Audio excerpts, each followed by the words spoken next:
Well, Enrique, thank you so much for these wonderful introductions. And I'm very pleased to be here with all of you. So, buenas tardes in Peru or anywhere else where you are in the world. I'm calling in from The Hague in the Netherlands.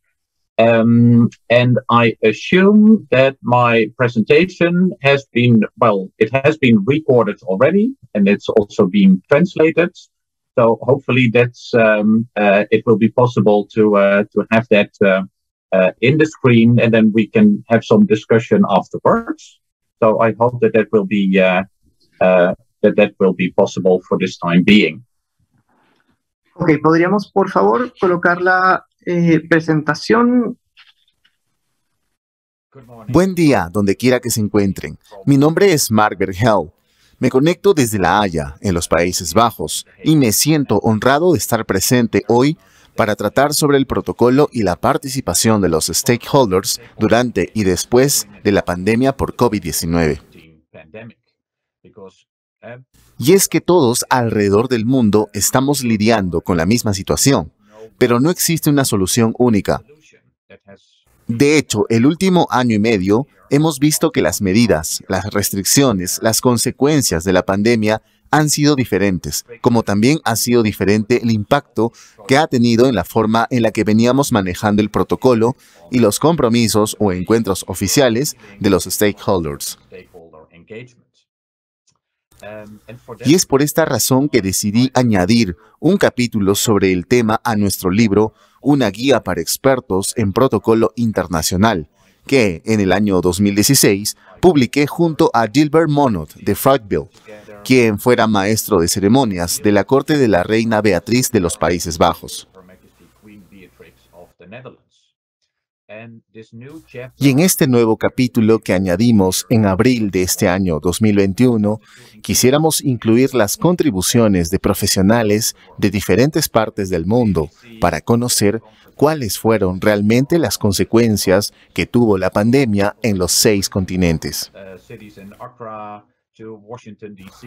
Consultamos a profesionales de distintas ciudades de todo el mundo, desde Accra hasta Washington, a partir de un cuestionario que incluía estos puntos. Queríamos saber hasta qué punto las medidas restrictivas a causa de la pandemia por COVID-19 afectaron su trabajo relacionado al protocolo, a la gestión de eventos de alto nivel o a encuentros de stakeholders. También les pedimos compartir sus ejemplos más creativos o exitosos de cómo ellos lograron organizar o asistir a eventos, ceremonias o viajes internacionales de negocios. Asimismo, les preguntamos por sus ejemplos más creativos o exitosos de cómo ellos organizaron o asistieron a eventos online o híbridos. Les preguntamos qué ajustes necesarios que ellos o sus equipos se vieron forzados a realizar podrían mantenerse en el futuro, incluso en un escenario post-COVID-19. Además, les pedimos añadir alguna información relevante si lo deseaban. Toda esta información que recogimos la compilamos después en el nuevo capítulo del libro, pero además escribimos sobre nuestras propias experiencias en el Comité Nacional por el 4 y 5 de mayo, una institución que, en representación del gobierno neerlandés, se encarga de organizar los actos conmemorativos por las víctimas de la Segunda Guerra Mundial y por el Día de la Liberación, que se celebra el 5 de mayo. Veamos, para que se hagan una idea, en circunstancias normales, en años regulares, frente al Palacio Real de Ámsterdam, frente al Monumento Nacional, 10.000 personas asisten el día 4 de mayo a las 8 de la noche para participar de los 2 minutos de silencio. Y además, se realizan otros eventos presididos por sus majestades, el rey y la reina. Obviamente, esto no fue posible, ni el año pasado ni este año, debido al distanciamiento social. No podíamos concertar una gran cantidad de personas, así que el año pasado solo asistieron 6. Y los accesos a este escenario fueron bloqueados. Sin embargo, Nosotros quisimos mantener todos los elementos tradicionales y los ritos de la ceremonia principal, así como los 2 minutos de silencio y la interpretación de la versión neerlandesa de The Last Post. De este modo, todos los que vieran por televisión podrían seguir viviéndolo y sentir que los elementos centrales de la ceremonia estaban en su lugar. En este año, el 4 de mayo, todavía en medio de la pandemia, pudimos invitar a 100 personas, o sea, un recinto aún vacío. Las personas se sentaron respetando la distancia apropiada de 1,5 metros, y el desplazamiento de la delegación fue un poco más extenso. Y todo el tiempo tuvimos que ser flexibles para ver lo que podía ser posible o no. Y además, ¿qué tipo de nuevos elementos podíamos introducir para asegurar que la gente siguiera sintiéndose comprometida? Por ejemplo, en lugar de visitar físicamente los monumentos, podían conmemorar la fecha dejando en estos, de manera simbólica, flores digitales de forma online. Para esto tuvimos que crear una página web y una app en las que todos los monumentos de los Países Bajos estuvieran registrados para poder ser localizados. Entonces, uno podía dejar flores o un mensaje personal escrito en un monumento específico.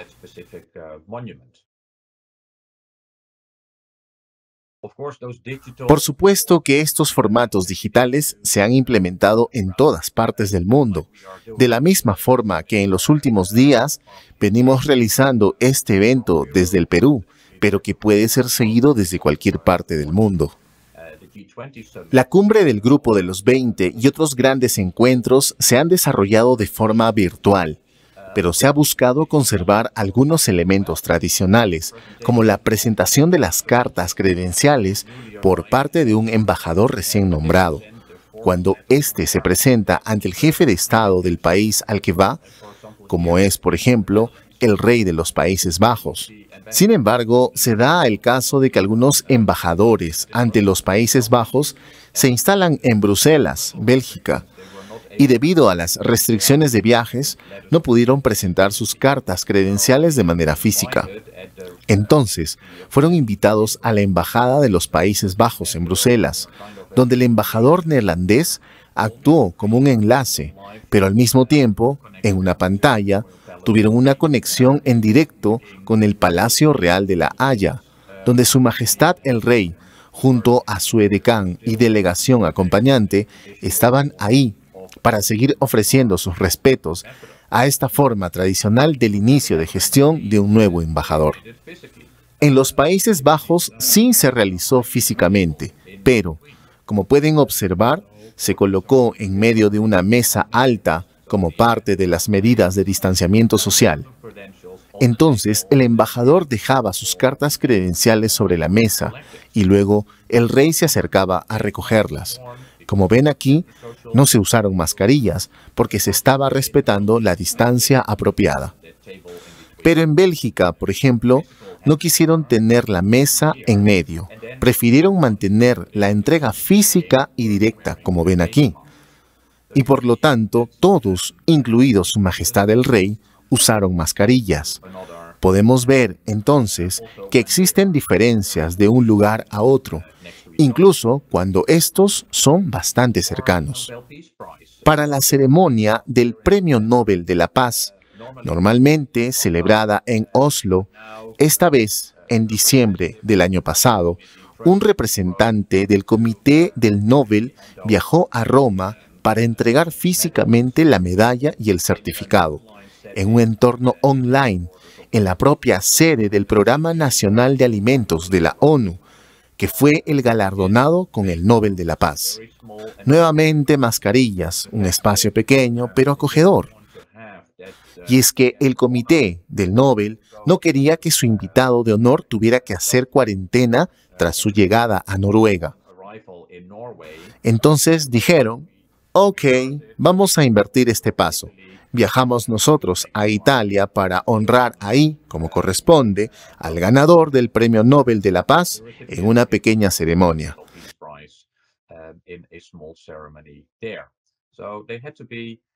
En resumen, había que ser flexibles para que esta tradición centenaria pudiera realizarse.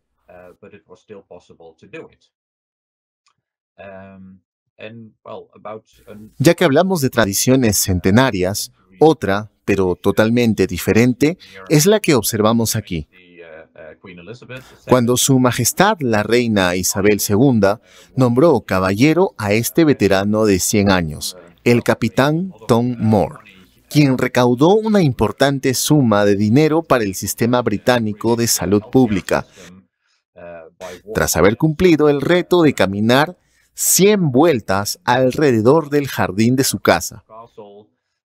La ceremonia se realizó en el castillo de Windsor, pero no en los ambientes interiores, ni con un número alto de invitados, sino más bien en los exteriores y respetando el distanciamiento social, pero siguiendo las formas esenciales que corresponden a un nombramiento de caballero, como es este caso.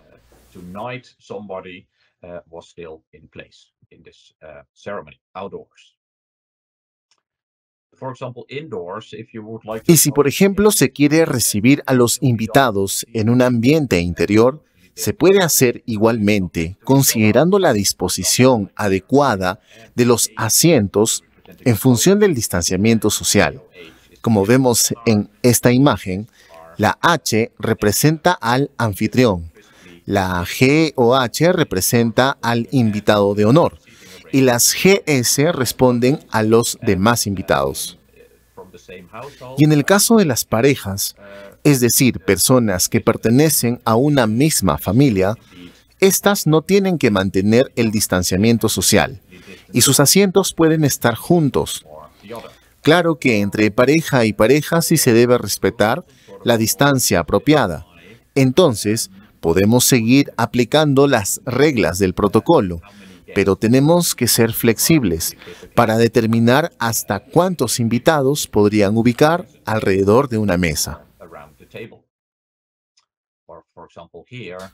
Por ejemplo, como pueden ver aquí, la sala principal de conferencias de la ONU en Ginebra normalmente puede albergar a 200 personas, pero ahora, debido al distanciamiento social de 1,5 metros, como se indica en los círculos en la imagen, muchas menos personas podrán estar presentes en la sala.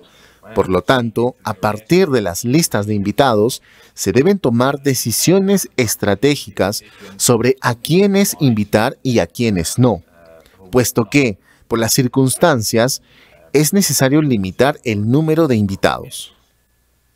Lo mismo aplica para este otro caso. En los Países Bajos, el tercer martes de septiembre, se realiza la ceremonia de apertura del Parlamento o del año parlamentario, con el discurso del trono por el rey y la reina, que normalmente tiene cientos de asistentes, entre parlamentarios, embajadores, etc. En la Sala de los Caballeros, uno de los recintos más históricos de La Haya, pero obviamente debido al distanciamiento social no era posible, así que decidieron trasladarse a otro ambiente, la Gran Iglesia de La Haya. Pero igualmente trataron de mantener la misma imagen como si todo se hubiera desarrollado con normalidad. Claro que aquí todos pudieron sentarse guardando la distancia requerida. O sea, se conservaron las tradiciones, se conservó la imagen, pero con cierta flexibilidad. Entonces, se reduce el número de invitados y se mantiene el ambiente.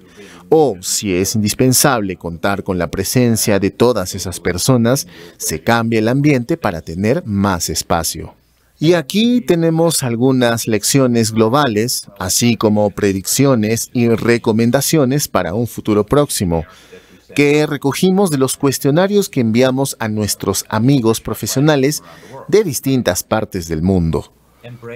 Acepta el nuevo mundo de eventos virtuales e híbridos. Ese nuevo mundo no va a desaparecer tras el final de la pandemia. Prueba sistemas extensivamente. Cuida la forma visual de los eventos online y continúa invirtiendo en cómo hacer de estos experiencias inolvidables, considera la calidez y encuentra formas de personalizar experiencias. Los discursos durante los eventos online podrían ser más breves para mantener la atención de la audiencia. Los encuentros virtuales e híbridos impulsan la asistencia y la calidad de los participantes. Tus opciones de contar con invitados de alto nivel para un encuentro híbrido pueden ser considerablemente mayores ahora que en el pasado. Tener una agenda estricta en los eventos virtuales es la clave para respetar el tiempo de las personas. Los eventos online pueden incluir también un contacto en persona, por ejemplo, enviando a los participantes un refrigerio con antelación o una nota de agradecimiento escrita a mano a través del correo posteriormente. Para los eventos presenciales, será preciso un mayor esfuerzo y consideración en la planificación y ejecución para garantizar la seguridad y la salud de todos los invitados y del personal. Elige formas de saludo que eviten el contacto físico. Asimismo, el contacto físico entre los invitados y el personal debe ser lo menor posible. Sigue las pautas de distanciamiento social y usa mascarilla cuando sea apropiado. Asegúrate de que la señalización sea clara y suficiente y que existan opciones de desinfección. Dependiendo de las características del ambiente, el nuevo aforo podría ser la mitad, la tercera parte, la cuarta o incluso la 10ª parte de la capacidad habitual. Durante la planificación de eventos, considera 3 posibilidades respecto del número de asistentes y empieza a planificar en función de la probabilidad de capacidad máxima, ya que en el proceso es más sencillo reducir que ampliar. Cuando reduzcas el número de invitados de tu lista, piensa en lo que sería el mejor reflejo de la versión tradicional. Quizás podrías considerar un porcentaje por cada categoría de invitados, o priorizar ciertos grupos dependiendo del propósito del evento. Organiza encuentros pequeños para tus stakeholders más importantes, para ofrecerles una atención personal de alto nivel. Varios encuentros pequeños son el nuevo encuentro grande. Para asegurar un flujo de eventos seguro y apropiado, podrías necesitar incrementar el ratio personal por invitado. Los negocios continúan con la posible toma de temperatura en los eventos, el uso de apps sobre la salud, el requerimiento de una prueba de PCR negativa o un certificado de vacunación. Algunas medidas para evitar la transmisión del virus se mantendrán por un tiempo todavía, y después de que hayan sido levantadas, trata de implementarlas nuevamente lo más rápido posible en caso de otras posibles pandemias. Adapta los ritos, los elementos ceremoniales y los procesos que fueron establecidos décadas o siglos atrás. Este momento inédito requiere otros métodos y procedimientos para los rituales, pero trata de mantener su esencia y propósito. El protocolo es más importante que nunca. Nuestro trabajo en esta crisis global es ser creativos, como siempre lo hemos sido, aplicando la creatividad a una constante reimaginación en los métodos que usamos para lograr los objetivos de nuestra organización. Por cierto, esto último fue escrito por el actual jefe de protocolo de Canadá, el señor Stewart Wheeler, quien también tuvo que adaptar su forma de interactuar con la comunidad diplomática en Ottawa.